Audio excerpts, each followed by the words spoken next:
Welcome to Columbus, Ohio, and Huntington Park, which is quite possibly one of the nicest minor league ballparks, home to the Columbus Clippers, AAA for the Cleveland Guardians.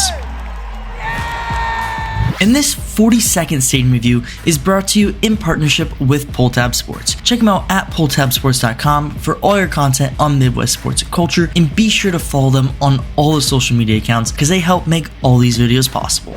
The stadium is located in downtown Columbus and opened up in 2009, and it's now sandwiched in between the Columbus Blue Jackets Nationwide Arena and the Columbus Crew's new Lower.com field, which the last stadium review was on, as this has really marked the expansion of the arena district. And we got a great view of that surrounding area just from the parking lot, as we could almost look directly into the field. So I suited up in one of my Guardians jerseys and Clippers hat, and it was time to explore the outside of the stadium.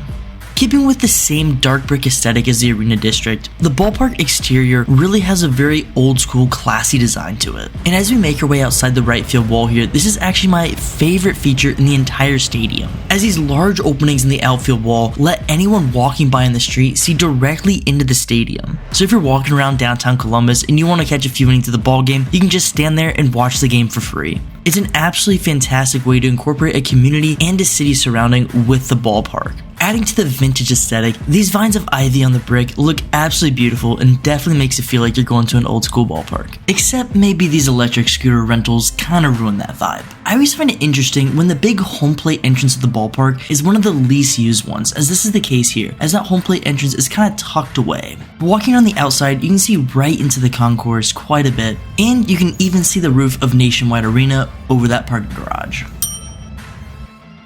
After doing a lap around the entire exterior of the ballpark, it was time to go inside and check out the concourse. And one thing you immediately notice on the concourse is how much trees and greenery there is, which is a fantastic touch, and it makes it feel like once you're inside the ballpark, you're in another tiny little city, with so many different picnic tables, nooks and crannies, and different features throughout. The main part of the concourse, from the right field foul pole all the way wrapping around to third base, is undercover, as it feels really intimate there with the dark bricks, the big brick beams, and all the black metal supports. It's a very modern industrial feel, and all around the concourse they have little tidbits talking about baseball history around the city of Columbus. And I especially love the murals that they had on display, showcasing all the different ballparks, as the old Cooper Stadium that was in use from 1994 to 2008 is actually still standing abandoned today. While in the concourse, you know we gotta check out some food, and it was $5 Beer Friday, so of course, that was pretty fun. I grabbed myself a pretzel at the start of the game, and of course had to check out the hot dog. Now unfortunately, I didn't do a hot dog review, but rest assured, I hear you loud and clear, more hot dog reviews.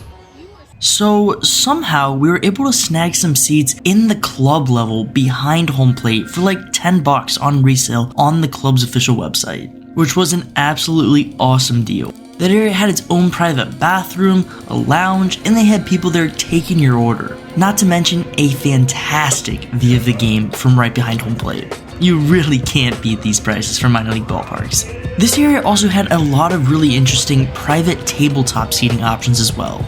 And at the very top of this section, it had a private bar and a huge lounge area. Now typically, I'm not one to get seats like this, but like we said earlier, it was a pretty good deal, so I'm not complaining about all the extra amenities. But my favorite part about being up here is how you can see right into the PA announcer and radio booth. Taking a look around the diamond, there are several private suites that are up above the main level of seating, down both the first and third base lines. And those are also completely undercover, which is super nice. The configuration of the field itself is really interesting, as the right field fence is only 318, but it's 22 feet high. There's an interesting little nook in right center around where the scoreboard is, and then you've got lawn seating and some bleacher seating in left field, with another interesting little nook in the left field corner. Out in left field, you have a pretty good view to the game, but the main attraction is the large building, which is home to the team shop, Clippers Cargo, so of course we had to pick us up a baseball. But they really didn't have that many fun baseball options, so I just ended up with this boring one.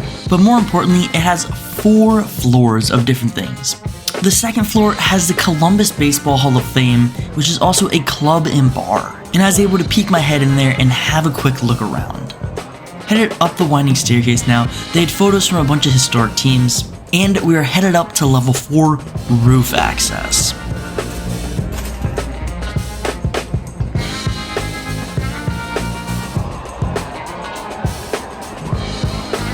Now this rooftop bar is very Wrigley Field-esque, bringing out those rooftop bleachers. And it is actually a super cool view from up here of the entire ballpark that seats 10,100 spectators. So I watched a little bit of the game up here, and hey look, there I am way up at the top.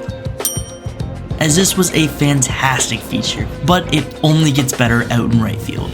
On our way out to right field, I noticed a lot of these drink rails on the concourse. You can stand on the concourse and have a great view down to the game. But what we're after is getting in the giant right field wall, as this large brick structure contains the outfield wall, also the street viewing area, and then 2 additional decks on top of it. As this is an awesome view of both the game itself and the ballpark as a whole, and has to be one of the star-studded features of Huntington Park.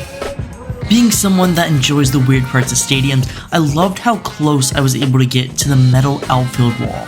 And as I made my way to the very bottom street level of the structure, they had an old-fashioned turnstile there that lets out right to the street, but I'm not sure if this is actually ever used. Nonetheless, this has to be one of my favorite spots I've ever seen at any ballpark.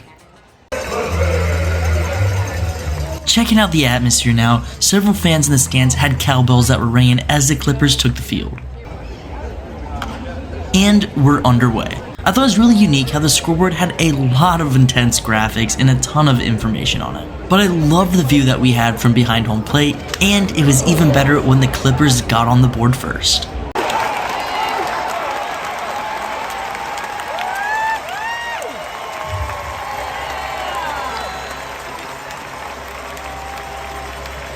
However, later in the game when I was exploring and I was up in right field, they actually hit a home run right over that whole right field brick tower, over my head and onto the street below. And all the floodlights around the ballpark were flashing to celebrate the home run. Being a minor league game, of course they had a bunch of fun, silly promotions.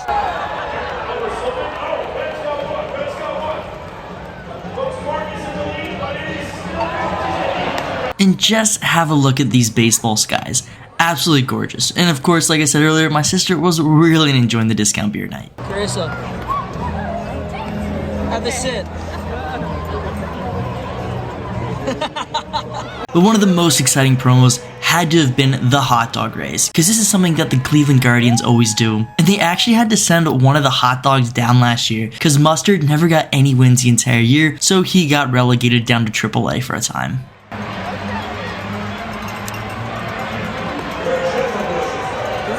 Docile race I've ever seen. Yeah, the race wasn't too intense or competitive, but it was fun spirit nonetheless. WWE. And I really do love both the parrot and seal mascot for the Clippers, both super unique and really fun. And they really fit the shipping theme, since after all, a Clipper is a super fast ship. Look, he's got fans.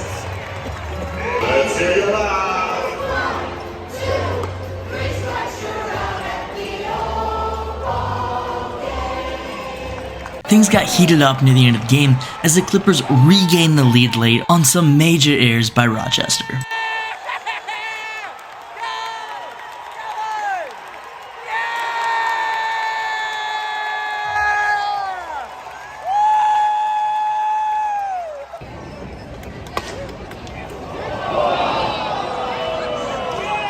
And they were able to hold on and pull out the 8-5 victory.